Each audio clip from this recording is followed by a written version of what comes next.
কিন্তু প্রবলেমটা দেখো, আমাদের প্রশ্নে বলছিল x square plus 1/16 x square minus 2 সমান সমান কত, আর আমরা পেয়েছি x square plus 16 x square সমান সমান 27/4।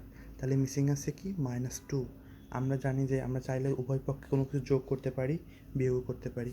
তো আমরা দুই সাইডেই হচ্ছে এক্স স্কোয়ার প্লাস 1/16 এক্স স্কোয়ারের সাথে দুই যোগ বিয়োগ করলাম। একইভাবে আমরা রাইট সাইডে 27-4 থেকে বিয়োগ করলাম। দুই বিয়োগ করা মানে কি, 2/1 বিয়োগ করা, সেই আগের লজিকেই যে কোনো কিছুর সাথে আমরা এক যোগ করি বা বিয়োগ করি ম্যাটার করে না।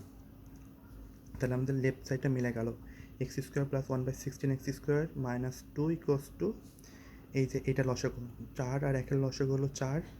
এবার 4 একে 4, তাহলে এসে 27 একে 27 হয়ে গেল। আর এখানে দেখো 1 ছিল, 4 একে 4, আর এখানে 2 ছিল উপরে, দুইটাকে ভালোভাবে একটু লিখি, 2। এই 4 4 দুগুণে 8, তাহলে হলো 27 - 8 সমান সমান 19/4। আমার লেফট হ্যান্ড মিলে গেল, রাইট হ্যান্ড মিলে গেল।